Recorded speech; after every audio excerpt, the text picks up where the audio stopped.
Hello everyone, कैसे हैं आप लोग। मैं उम्मीद करता हूं कि आप सब अच्छे होंगे। तो आज के इस वीडियो में हम लोग देखने वाले हैं एनसीईआरटी जो है गणित क्लास 8 का, वो 4 तक हम लोगों ने लास्ट वीडियो में कर लिए थे। आज हम लोग 5 से आगे के प्रश्नों को देखते हैं। तो इसमें जो है कह रहा है कि -1/3 1 गुने 1/2 1/4 है, इस प्रकार से दिया गया। कह रहा है कि के रूप में कौन सा गुणधर्म है बताइए। तो ये जो है आपको वितरण का नियम है, ठीक है, वितरण नियम है। तो आप इसको क्या लिख सकते हैं, कोई भारी बात नहीं है। ये 5 का क्या है, ये वितरण नियम है, वितरण नियम है। अब क्यों, देखिए, क्योंकि ये अलग अलग रूप से वितरित हो रहा है ना, ये अलग वितरण होगा और ये अलग वितरण होगा, इसलिए इसको हम लोग वितरण नियम कहते हैं। इसमें कोई जोड़ घटा करना है नहीं, सीधा लिख देना है। अब देखिए छठा वाला अच्छा है। कह रहा है कि क्या -1/1/8 का गुणात्मक प्रतिलोम 8/9 होता है, कारण सहित उत्तर दीजिए। तो देखिए, चलिए देखते हैं। कह रहा है -1/1/8 का गुणात्मक प्रतिलोम होना चाहिए कितना, 8/9। ये चेक करेंगे। माइनस इसको गुना करते हैं तो -8 8 -8 1 9 9/8 -8/9 ये है। अब इसका गुणात्मक प्रतिलोम कहता है ये है। अब मतलब इससे गुना करने के बाद हमको क्या आना चाहिए, 1 आना चाहिए, तभी होगा ये, नहीं तो नहीं होगा। चलिए करते हैं इसको गुना। 8 से 8 तो गया, 9 से 9 तो गया, लेकिन -1 हो गया ना, इसलिए गुणात्मक मतलब कहेंगे कि 8/9 गुणात्मक प्रतिलोम नहीं है, गुणात्मक प्रतिलोम नहीं है। अब क्यों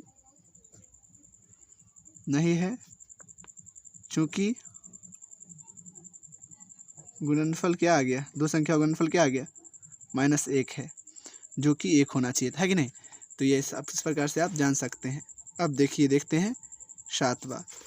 इसमें क्या कह रहा है, 3/1/3 का गुणात्मक प्रतिलोम इतना है। और क्यों, उत्तर दीजिए। 3/1/3 का गुणात्मक प्रतिलोम होना चाहिए 0.3। देखते हैं, 3 3 9 1 10 10/3 कह रहा है कि इसका जो है गुणात्मक प्रतिलोम कितना है, 0.3 है। तो चलिए हम इसको क्या करते हैं, गुना करते हैं। 0.3 से गुना करेंगे, इसका मतलब यही ना है 3, यानी अगर हम इस दशमलव को हटाते हैं तो बट्टा में 10 रख सकते हैं। देख लीजिए, बात को समझिएगा ये, इसलिए ये है 3 है, और ये 3 क्या हो गया, 10 हो गया। 10 से 10 कैंसिल, 3 से 3 कैंसिल, इसलिए ये क्या आ गया, 1 आ गया, है ना। तो ये जो है 0.3 3/1/3 का गुणात्मक प्रतिलोम है, गुणात्मक प्रतिलोम है, क्योंकि गुणनफल क्या आ गया है, क्योंकि गुणनफल 1 है, दो संख्या का गुणनफल क्योंकि 1 आ गया, ये बात है। अब चलिए हम लोग देखते हैं 8वां प्रश्न, है ना। 8वां का 2 पार्ट दिया गया है, हम लोग इसको क्या करेंगे, हल करेंगे। तो देखिएगा, पहला है -3/4 गुने 2/3 और +-5/6, इसी को हम लोग देखते हैं, ठीक है ना। चलिए, तो अंदर से ही पहले देख लेते हैं। -3/4 है और गुने इस प्रकार से 2 +-5, यहाँ पे 3 हो गया, यहाँ पे 6। अगर आगे करते हैं तो -3/4 तो यहीं रहेगा, गुने अंदर का काम ही पहले करना है हमको। तो ये बात है। 6 और 3 का क्या लेते हैं, एलसीएम। 3 एकम 3, 3 दूना 6, यानी 3 दूना 6 आ गया, 3 दूना 6 तो 4, -5 एकम 5, -3 बट्टे में आ गया 4, यहाँ अंदर काम करेंगे तो -1/6 आ गया, यानी अंदर गुना करें -3 आ गया आपका 24, यानी 8 3 24, यानी 1/8 आपका। बड़ा ही आसानी से आंसर आ गया, कह सकते हैं कि आप 1/8, है ना। चलिए अब इसका दूसरा पार्ट देख लेते हैं, काफ़ी आसान था ये प्रश्न, सॉरी दोस्तों। तो ये है आपका 5/6 दूसरा पार्ट, और यहाँ -2/5 और +3/10 है। तो चलिए इससे हम लोग बड़ी आसानी से करेंगे। 5/6 है और गुणनफल का काम ही करेंगे। 5 और 10 का क्या लेते हैं, एलसीएम लेते हैं। तो 5 से लगाएंगे, 5 एकम 5, 5 दूना 10 यानी 5 दूना 10, 5 दूना 10 तो -4 प्लस 5 एकम 5 तो यहाँ 3 है ना जी, समझ रहे हैं ना। -5/6 और गुने अंदर का काम पहले करना आपको। यहाँ पे माइनस का 1 बचा बट्टे में 10 यानी गुना कीजिएगा -5 आपका आ गया 60 यानी 12 पंचे 60 है ना। तो आ गया -1/12, ये आपका आंसर हो गया है ना। बड़ा आसानी था। तो इस प्रकार से जो है आप चीज़ों को देख सकते हैं। अब जो है हम लोग देखते हैं आगे है ना। तो देखिए इस प्रकार से है, तो हम लोग इसको क्या करेंगे, इसी में देख लेंगे है ना। ये कोई भारी चीज़ नहीं है, मिलान करने वाला है। देखिएगा इसमें क्या है, पहला है -1/2 और +3/4 और यहाँ जो है आपका जो है ये 3/4 और प्लस -1/5।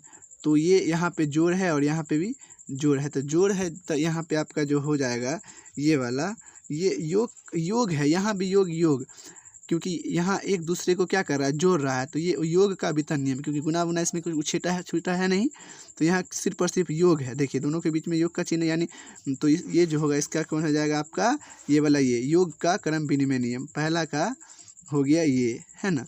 या फिर यहाँ लिख सकते हैं कि ये किसका हो जाएगा, जे का है ना। आप इस पर भी कर सकते हैं, कोई दिक्कत नहीं।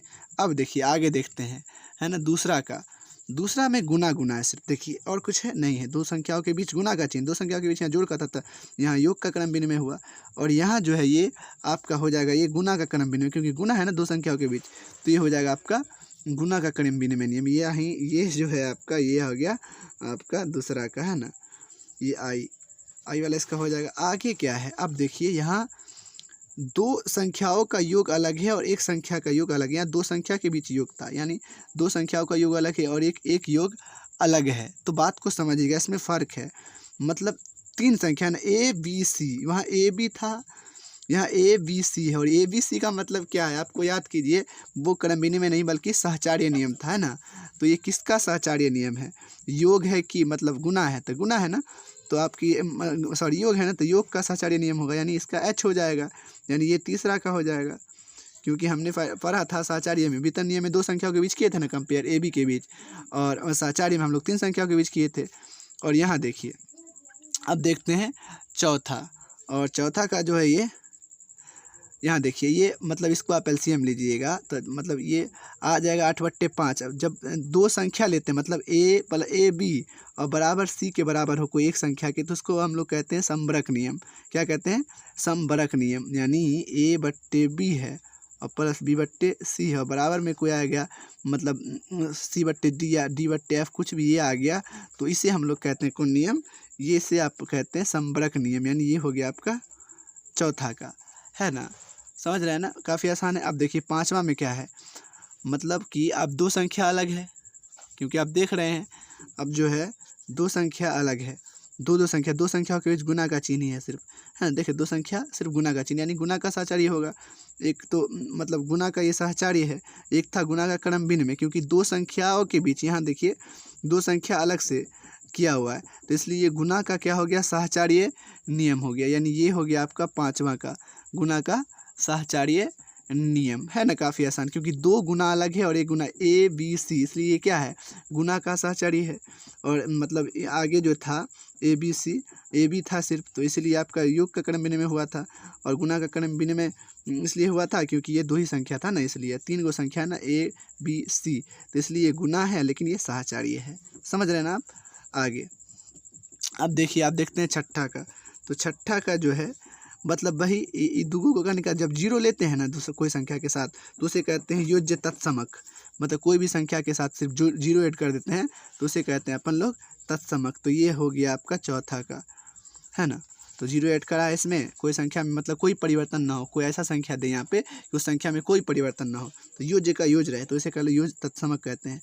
और आगे अब वही चीज़ आगे आपको इसमें मतलब गुना में वहाँ जोड़े थे, यहाँ गुना करेंगे, जीरो करेंगे तो संख्या में परिवर्तन हो जाए, क्योंकि इसमें जीरो ऐड करेंगे तो कोई संख्या परिवर्तन नहीं हुआ, तो ये हो गया योज्य तत्समक। अब इस संख्या में क्या करें कि संख्या में कोई गुना करना है लेकिन परिवर्तन नहीं होना चाहिए, तो एक का करेंगे, तो आपका सातवां का क्या हो जाएगा, यानी सातवां का आ जाएगा गुना तत्समक, इसमें गुना का तत्समक हो गया। हाँ, समझ में आया ना, काफ़ी आसान है ना। मतलब क्या संख्या यहाँ पे करें कि ये वही रहे, अगर जीरो ऐड करेंगे तो वही रहेगा, यानी ये हो गया जोड़ का या फिर आप कह देंगे युज तत्समक, और ये जो है एक से गुना करेंगे तो वही संख्या रहेगा, तो गुणात्मक तत्समक या फिर गुणा तत्समक होगा। अब देखिए ए बी सी है 8वां का। अब देखिए जो है ए बी सी है, इसे हम लोग कहते हैं डायरेक्ट वितरण नियम, क्योंकि इसमें क्या है, जोड़ और मतलब पहले रहेगा गुना और जोड़, और बाद में जो है दो संख्याओं के बीच, मतलब इसको इससे करेंगे, इसको देखो, इसको जो है इससे किया हुआ एक 5/2 को किया हुआ कितना 5/2 से यहाँ, फिर इसको फिर प्लस का चिन्ह दिया, इसको फिर इससे किया, तो ए को फिर बी से, और बी को ए को फिर सी से गुना करते हैं, तो उसे हम लोग कहते हैं क्या कहते हैं, देखते हैं, इसे कहते हैं अपन वितरण नियम, क्योंकि वितरित हो रहा है एक दूसरे से, इसके ये वितरित हुआ, ऐसे ये वितरित हुआ, इसलिए वितरित नियम है। ये क्या हो गया आपका 8वां का। अब देखिए, अब जो है आप क्या है, ये तो गुना का मतलब ये हो गया गुणात्मक प्रतिलोम, क्योंकि ये तो एक कर रहा है, दो संख्याओं के बीच करके आपको क्या कर रहा है, एक कर दिया, तो इस ये तो काफ़ी आसान है, ये तो आपका गुणात्मक प्रतिलोम हो ही गया, है ना। मतलब 9वां का। अब 10वां का देख लेते हैं, अकेला बचा हुआ है, क्या करें कि संख्या आ गया, तो ये वाला एक बचा होगा, योज्य प्रतिलोम बचा होगा, तो ये जो है आपका योज्य प्रतिलोम हो गया। और देखिए, मैं उम्मीद कर रहा हूँ कि आप जो है ना काफ़ी आसान चीज़ों को समझ गए होंगे, कोई दिक्कत नहीं है, ठीक है ना। आप देखिए, मैं रिवीजन करा देता हूँ, देखिए समझिएगा इस चीज़ को। जब मतलब 3 संख्या है और तीनों संख्याओं के बीच क्या है, प्लस ही है, तो योग का क्रम विनिमय हो गया। मतलब अब गुना है, तब मतलब अब गुना का क्रम विनिमय, क्योंकि दो ही संख्या है ना, मतलब गुना का क्रम विनिमय। अब ए बी सी है, तो ये साहचर्य नियम जानते हैं, बस योग का साहचर्य हो गया। अब देखिए, जब कोई संख्या जो है आपका आगे मतलब कोई ऐसा संख्या रख देंगे कि उस संख्या से अलग कोई संख्या प्राप्त होगा, तो उसे हम लोग क्या कहने लग जाएंगे, इसे कहेंगे अपन लोग ये संबरक नियम। और जो है ये ए बी सी फिर से हम लोगों ने जो है आगे ले लिया, तो इसे कहेंगे अपन लोग गुना का साहचर्य नियम। के एक ए बी सी है, तो हम लोग गुना का साहचर्य नियम कहेंगे। कोई संख्या ऐसा जो उसे कोई में ऐसा संख्या रखें कि उसमें कोई परिवर्तन ना हो जोड़ कर, तो उसे हम लोग कहेंगे योज्य तत्समक।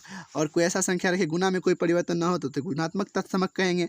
यहाँ तो आप समझ रहे हैं, जब यहाँ वितरण नियम, क्योंकि इससे ये गुना हो रहा है, तो ये वितरित हो रहा है एक दूसरे से, तो ये आपका वितरण नियम है। और यहाँ जो है देखिए गुणात्मक प्रतिलोम, क्योंकि ये इसका गुणनफल क्या एक है, जब दो संख्याओं का योग क्या 0 होता है, तो उसे क्या कहते हैं, वज्य प्रतिलोम यानी योज्य प्रतिलोम।